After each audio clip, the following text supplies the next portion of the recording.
Assalamualaikum warahmatullahi wabarakatuh. Sahabat Gelora, salam jumpa kembali bersama saya Deddy Miing Gumelar, tapi panggil saja Miing. Hari ini saya berkesempatan mengajak sahabat Gelora untuk memandu satu mata acara yang terbaru dari Partai Gelora, yaitu Anies Mata Menjawab. Mengapa acara ini harus lahir? Begitu banyak pertanyaan dari masyarakat melalui baik itu Twitter, Instagram, Facebook, WA, dan platform lainnya tentang Indonesia. Baik secara pribadi kepada Pak Anies maupun sebagai Ketua Umum Partai Gelora Indonesia. Nah, hari ini berkesempatan para sahabat Gelora dari sekian banyak pertanyaan sudah saya pilihkan. Tapi paling tidak saya akan menyapa dulu. Assalamualaikum Pak Ketum. Waalaikumsalam warahmatullahi Apa kabar? wabarakatuh. Alhamdulillah. Sehat ya? Sehat. Nah, terima kasih Pak Ketum, Pak Anies Mata sudah bisa hadir bersama saya untuk menjawab begitu banyak pertanyaan dari masyarakat umumnya tentang Indonesia. Tentang kondisi saat ini, tentang apa yang mereka rasakan, apa yang mereka lihat. Dan satu hal, secara pribadi juga nggak kalah nih. Ingin tahu Pak Anies latar belakangnya ini kok masuk ke sini. Pak Anies gimana keseharian dan sebagainya. Begitu banyak. Namun kami pilihkan dalam setiap episodenya, jangan khawatir. Bukan berarti Anda yang bertanya tidak akan ditampilkan mungkin dalam episode-episode yang lainnya apabila hari ini tidak ditayangkan pertanyaannya. Kalau gitu saya langsung aja ya. Boleh. Pak Anies, ini ada dari saudara Andi Kurniawan. Ini bagus pertanyaannya nih. Kenapa Indonesia Emas itu ditargetkan 2045 Pak? Untuk kondisi Indonesia sekarang, apa nggak bisa lebih cepat atau justru bisa lebih lama lagi? Kayaknya nih anak muda udah gregetan banget kan. Masa mau gini-gini aja katanya? Cepetin dong. Wah, silakan Pak Anies. Assalamualaikum warahmatullahi wabarakatuh. Waalaikumsalam warahmatullahi wabarakatuh. Terima kasih Bang Miing. Ya. Tapi saya mau menyapa dulu sahabat Gelora. Salam Gelora. Salam Gelora, semangat Indonesia. Semangat Indonesia. Jadi saya berinisiatif untuk membuat acara ini karena saya mendapatkan banyak sekali pertanyaan Bang Miing kepada saya. Baik biasanya kalau yang punya nomor kontak saya tanyanya lewat WA. Tapi kalau yang tidak biasanya Media sosial. lewat media sosial di Twitter, di Facebook atau di Instagram. Ya. Tapi juga ada pertanyaan yang suka ditanyakan langsung kalau bertemu. Saya melihat ini pertanyaan-pertanyaan ini penting untuk dijawab. Tapi kalau saya menjawabnya satu-satu, Ya. ini tidak mungkin. Ya. Jadi saya berpikir kita bikin acara ini karena pasti akan banyak pertanyaan yang serupa nanti ya. Betul. Nah, kita mulai dari pertanyaan pertama yang muncul setelah saya menyampaikan melalui akun saya tentang rencana acara ini ya. Tadi ada pertanyaan tentang mengapa Indonesia Emas itu ditargetkan tahun 2045. Sebenarnya rencana ini kalau dilihat dari segi angkanya, tahunnya 2045 ini kan merujuk ke tahun kemerdekaan kita ya. Ya, 45. Berarti 1945 berarti ini ditargetkan pada saat ulang tahun kita yang ke-100. Ya. Jadi 1 abad Indonesia merdeka. Orang-orang ingin membuat satu momentum bahwa di umur kita yang 1 abad itu ada satu prestasi besar yang kita capai sebagai sebuah bangsa. Cara ini umum dipakai oleh banyak bangsa dalam perencanaan. Sebenarnya Cina juga menggunakan cara seperti ini. Turki Erdogan juga menggunakan cara seperti ini. Tapi sebenarnya seringkali orang menetapkan cara seperti ini tidak didasarkan pada perencanaan tentang target besar yang ingin kita capai dan berapa jarak kita saat ini dengan target itu. Target. Gitu ya. Sebut saja ke tahun 45. Iya. Jadi jarak kita sekarang ke tahun 45 kan sudah tidak terlalu lama. Iya kan? Tapi kalau kita mau menentukan mengambil angka 45-nya untuk merujuk kepada yang 100 tahun, boleh jadi yang kita rencanakan ini tidak cukup waktunya untuk mencapainya. Ya. Terlalu pendek bisa saja. Terlalu pendek misalnya kayak begitu. Atau bisa juga terlalu lama. Terlalu lama. Kalau target yang kita tetapkan tidak terlalu besar. Ya. Sebenarnya saya tidak menolak cara menggunakan momentum 100-an tahun ini ya, karena kalau kita merujuk ke agama ya, dalam Islam itu ada istilah tentang siklus sejarah itu. Siklus sejarah. Jadi sejarah itu ada siklusnya, ada tahun putarannya ya. Al-Quran misalnya mengatakan watilkal ayyamu nudawiluha bainan nas. Itulah hari-hari kemenangan dan kekalahan kami pergilirkan di antara manusia. Jadi ada siklus. Kalau kita melihat salah satu siklus itu mengikut kepada besaran tahun. Misalnya siklus 100-an tahun itu adalah siklus besar dalam agama. Karena misalnya Rasulullah SAW mengatakan bahwa Allah akan membangkitkan pada setiap 100 tahun nanti, ada orang yang dibangkitkan untuk memperbaharui ajaran agama ini. Jadi Rasulullah menyebutkan angka 100 tahun. Angka 100 tahun ini kalau disebutkan oleh Rasulullah berarti itu wahyu kan. Berarti itu angka yang rada definitif dalam pengertian bahwa itu satu putaran besar. Mengapa siklus tajdid, pembaharuan dalam agama itu 100 tahun? Kalau kita melihat, Ibnu Khaldun membuat penjelasan misalnya tentang generasi-generasi ya. Berapa tahun sih umur satu generasi itu? Kita ambil lagi satu misalnya, Rasulullah SAW dalam hadis lain mengatakan, al-khilafatu fi ummati salasuna aman. Nanti khilafah dalam tubuh umatku akan berlangsung 30 tahun. 30 tahun. Berarti siklus rezim itu 30 tahun. Rata-rata 30 tahun. Orde Baru 32 tahun. Nah, iya, jadi itu 30 tahun, berarti akan ada perubahan dalam skala rezim yang kecil. Reformasi juga hampir 30 Tapi dalam skala perubahan yang besar, itu berarti pembaharuan agama. Itu skalanya skala peradaban. Kita juga mempelajari siklus ini, nanti ada siklus ada siklus milenium 1000 tahun dan 500 tahun dan seterusnya, siklus-siklus yang sangat besar begitu ya. Nah, kalau kita mengambil siklus 100 tahun ini bisa. Artinya kita menjadikan bahwa 100 tahun setelah kita bangkit ini, grafik kita dalam sejarah naik begini ya. Itu maksudnya siklus seperti itu. Angka 100 tahun itu kira-kira dipikul oleh 3-4 generasi. Iya kan? Gitu. Jadi dalam filsafat sejarah kita juga melihat memang teori siklus ini dipakai, dan karena itu teori siklus ini juga dipakai dalam membaca generasi, ya kan? Nah sekarang kita lihat sampai tahun 45 itu kira-kira masih perlu satu generasi lagi kan, ya kan? Kalau kita lihat misalnya reformasi ini kan sudah mau masuk yang ke 1/4 abad ya. Ini satu generasi ini akan lewat ini kan, kira-kira di putaran ini. Satu rezim dalam pengertian satu rezim itu tidak selalu periode, tetapi maksudnya rezim itu adalah satu sistem yang diterapkan pada satu kurun waktu, besaran waktu tertentu. Nah, apakah ini bisa dipercepat atau diperlambat?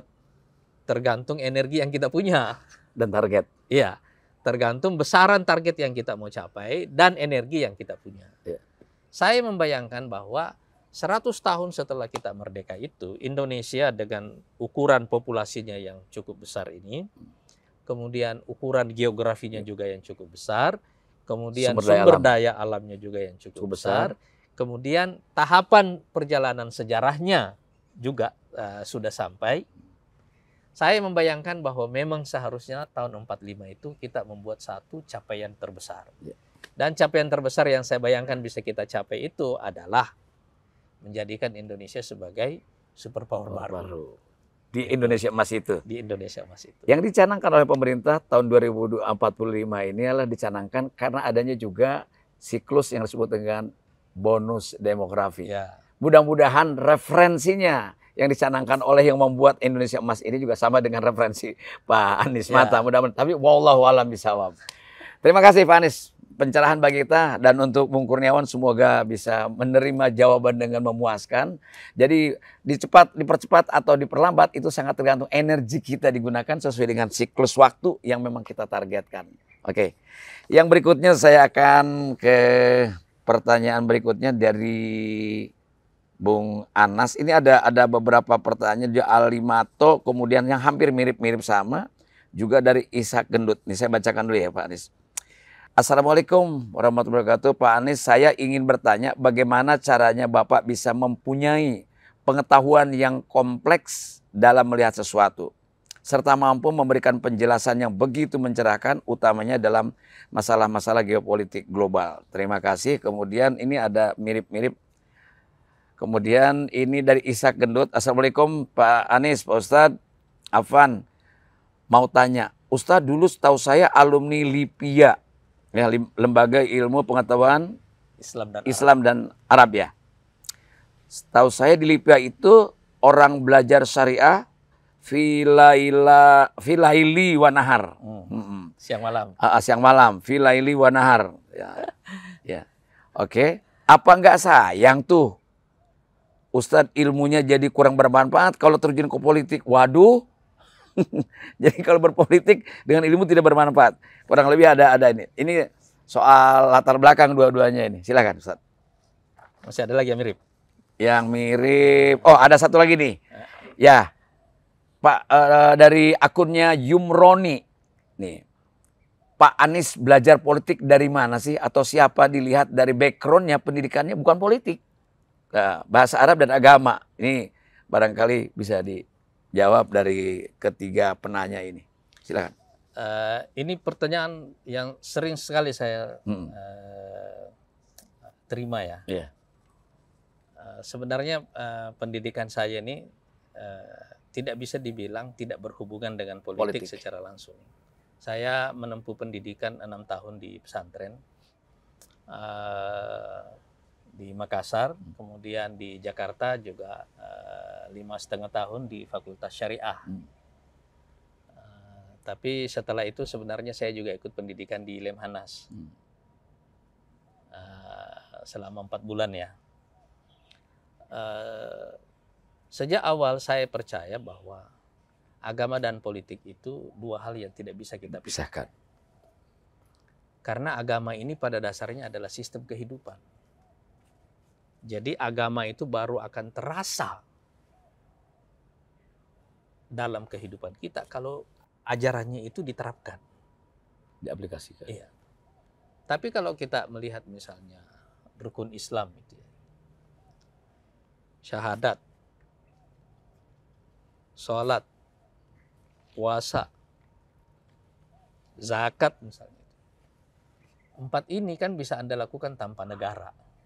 Ya. Iya kan? Mungkin haji yang ada negaranya. Tapi sebenarnya juga diserahkan ke swasta juga bisa. Iya. Iya kan? Travel. Bisa.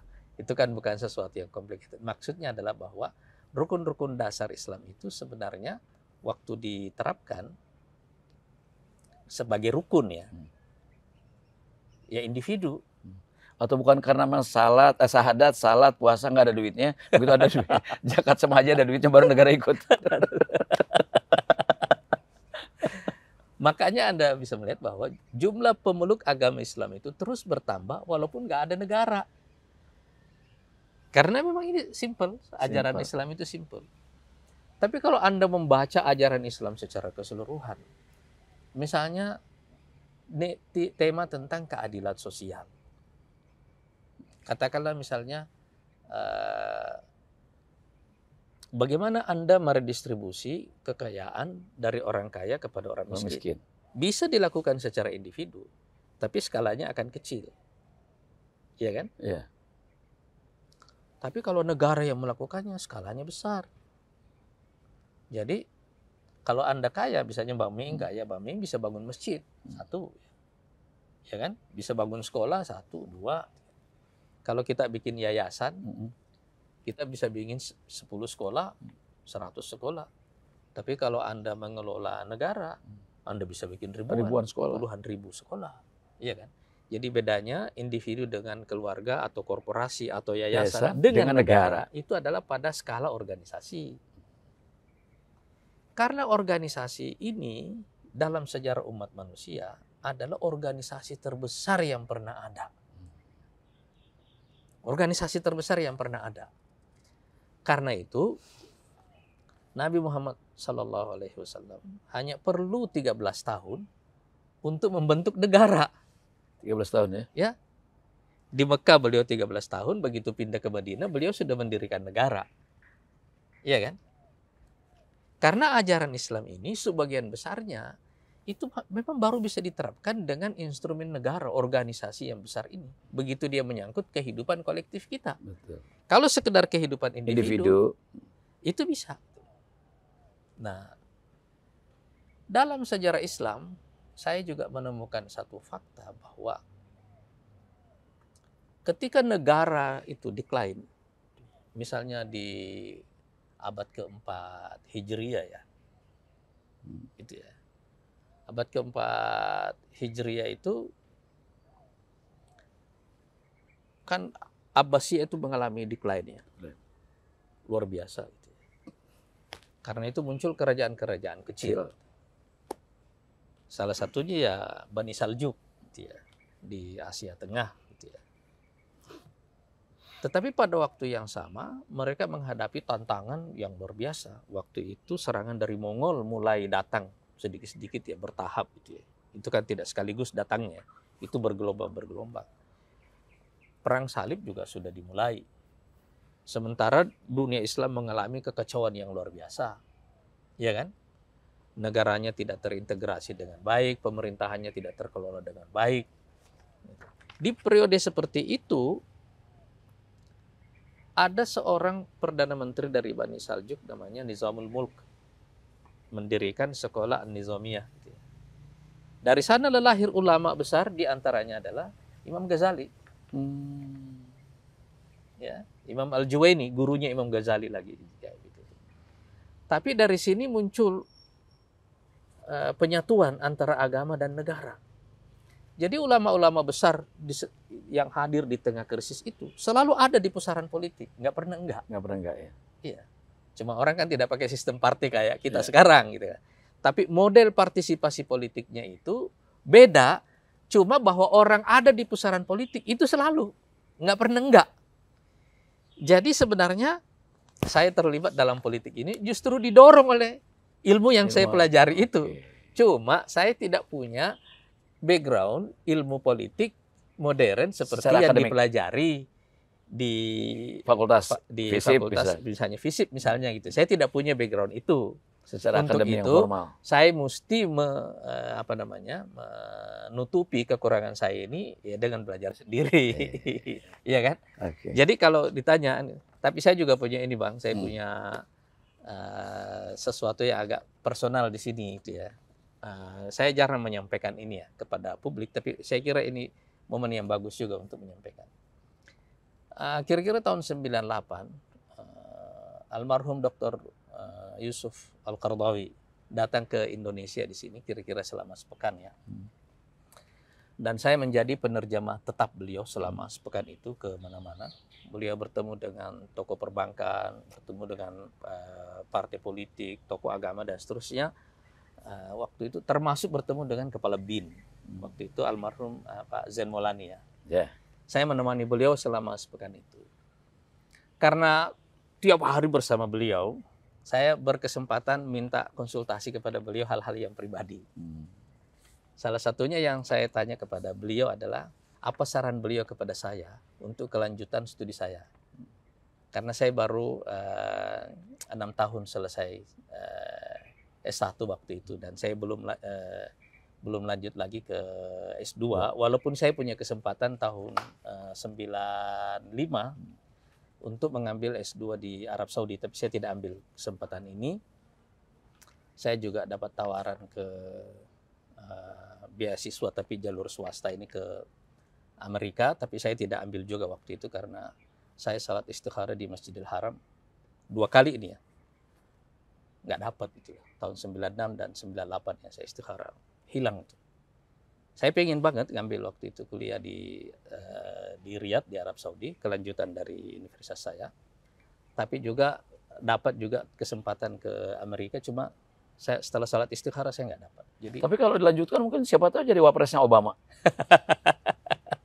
Jadi waktu itu saya konsultasi dengan Syekh Yusuf Qaradawi dan beliau menyarankan begini. Kalau jadi ulama dalam pengertian ulama tradisional, itu sudah banyak. Itu sudah banyak yang di situ tuh. Lebih bagus kamu mempelajari ilmu-ilmu baru yang dibutuhkan oleh umat untuk kebangkitan mereka. Oke. Ilmu strategi, ilmu pertahanan, ilmu politik, ekonomi, dan seterusnya. Itu mungkin lebih dibutuhkan oleh umat dalam proses kebangkitan mereka, terutama karena kamu sudah punya background ilmu syariah. Itu akan lebih bisa membantu. Jadi itu saran beliau kepada saya waktu itu. Saya pikir waktu itu sarannya mungkin, oh iya ya, jadi saya nggak perlu lanjut gitu ya, sudah di situ. Akhirnya saya tahun 2001 ketika saya ikut Lemhanas, bertemu dengan para jenderal di situ dan orang-orang yang ada di eselon 1 umumnya. Saya mengerti nasihat beliau ini, bahwa ketika kita mempelajari syariah dan kemudian terjun secara langsung dalam politik, kita akan mengerti bahwa ilmu ini luar biasa bermanfaatnya, luar biasa membantunya. Waktu di Lemhanas misalnya, saya menulis satu tulisan khusus tentang resolusi konflik di Indonesia. Dan saya juga pakai, mungkin tidak biasa dalam penyusunan kebijakan ini ya, tapi saya pakai ilmu ini. Dan memang sejak itu, dan sebenarnya dari sebelumnya saya juga percaya bahwa dunia kita ini terlalu kompleks untuk hanya mengandalkan satu background akademik. Jadi ada banyak ilmu yang mesti kita mix, kita blend jadi satu, baru kita gunakan secara spesifik dalam satu tujuan. Jadi kira-kira itu sebabnya. Ya, terima kasih Pak Anies, dan itulah untuk akun Alimanto Rumbia, kemudian juga untuk Yumroni, ya. Mudah-mudahan Anda puas dengan jawaban Pak Anies paling tidak, dan juga Isa Gendut. Ternyata latar belakang bukan berarti tidak ada sama sekali kan politik, tapi ilmu yang dipelajarinya kaitannya. Sebab apa?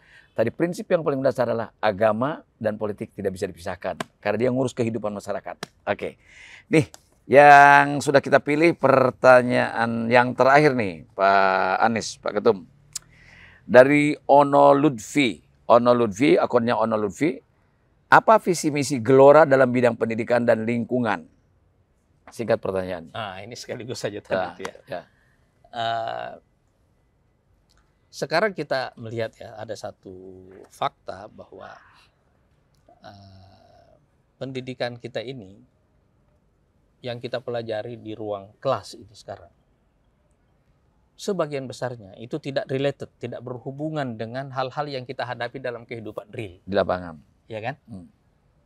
Jadi begitu kita selesai kuliah dan masuk dalam kehidupan nyata, kita mulai merasa bahwa terlalu banyak hal yang seharusnya kita pelajari, tapi tidak kita pelajari.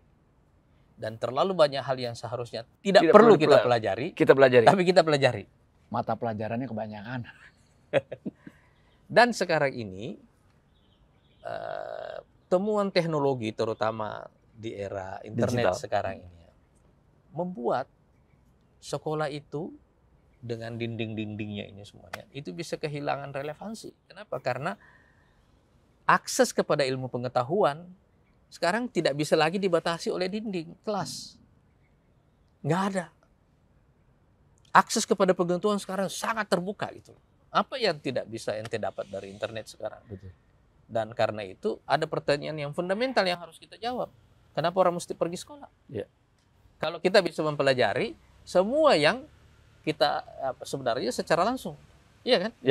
Jadi pertanyaan ini semuanya, ini satu hal yang harusnya membongkar paradigma kita tentang pendidikan. Sekarang kita juga melihat bahwa antara teknologi yang di-apply diintegrasikan dalam sistem ekonomi, sistem pertahanan, iya kan? Itu kan sekarang mengubah secara keseluruhan perilaku masyarakat, performance satu negara. Kalau kita lihat misalnya dalam satu perlombaan racing misalnya antara negara-negara adidaya ya, Anda akan melihat bahwa kombinasi antara teknologi, kemajuan teknologi dengan sistem pertahanannya, dengan sistem ekonominya, ini kan selalu satu, dan sistem budayanya ini kan selalu satu paket. Satu paket. Iya kan? Tidak pernah bisa dipisah gitu ya. Bagaimanapun misalnya CIA itu mendorong banyak sekali produksi di Hollywood. Seperti dia mendorong banyak sekali temuan teknologi. Iya kan? Kan semua teknologi baru yang kita dapat sekarang ini kan sebagian besarnya, terutama internet ini sebenarnya, di awal kan disupport oleh kebutuhan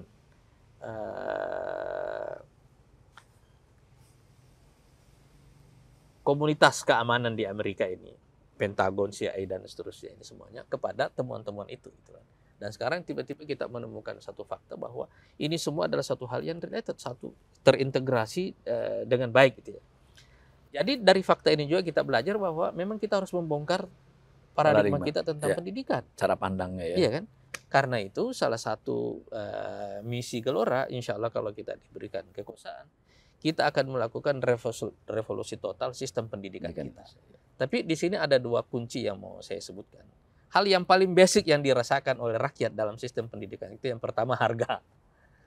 Ini sudah gratis sampai SMP SMA, tapi kenyataannya kan orang belum merasakan gratis bener. Masih ada daftar ulang. Masih ada macam-macamnya kan. Macam-macamnya. Tapi yang kedua, kalau kita ingin menjadi negara superpower, kita mestinya memberikan akses pendidikan kepada rakyat kita semuanya tanpa batas. Paling tidak ini ya. Sampai S1 itu harus gratis. Sampai S1 harus gratis. Itu satu dulu ya. Yang kedua, kualitas guru. Ya, betul. Guru ini profesi yang tidak diinginkan oleh orang. Gitu loh. Kenapa? Ya karena nggak ada gajinya. Ya. Jadi kita harus meningkatkan pendidikan guru ini, tapi juga memberikan mereka kesejahteraan yang cukup untuk mereka hidup layak. Ya. Jadi kita harus menaikkan gaji guru, dan yang kedua memberikan mereka tambahan pendidikan. Supaya mereka bisa sebagai pendidik punya kualitas yang bagus. Gitu loh. Mengupgrade kemampuannya. Nah, jadi ini hanya satu bagian dari revolusi pendidikan yang akan kita lakukan. Ini hanya satu bagian kecil. Gitu. Tapi yang lainnya, turunan dari konsep tentang revolusi pendidikan ini nanti, ini akan kita jabarkan dalam bentuk kebijakan. Tetapi secara keseluruhan, paradigma pendidikan kita harus dirubah. Nah, tadi ada soal lingkungan ya. Ya. Saya ingin menunda menjawab pertanyaan soal lingkungan ini nanti karena pasti akan banyak pertanyaan soal lingkungan. Saya ingin memberi waktu yang lebih panjang sedikit nanti untuk elaborasi soal lingkungan. Ya betul. Yang soal lingkungan kita akan jawab di episode yang akan datang, dan saya ingin menyampaikan ucapan terima kasih bagi teman-teman yang akunnya tadi saya bacakan dari berbagai pertanyaan di semua platform yang ada. Dan saya masih mengundang bagi yang masih penasaran untuk bertanya kepada Pak Anies apa saja tentang Indonesia. Tadi latar belakang sudah dijawab, artinya apapun yang ditanyakan, insya Allah Anies Mata akan menjawab di acara Anies Mata Menjawab. Terima kasih untuk semuanya, sahabat Gelora, dan kita akan ketemu lagi di episode yang akan datang. Assalamualaikum warahmatullahi wabarakatuh. Assalamualaikum warahmatullahi wabarakatuh. Terima kasih, Pak Anies.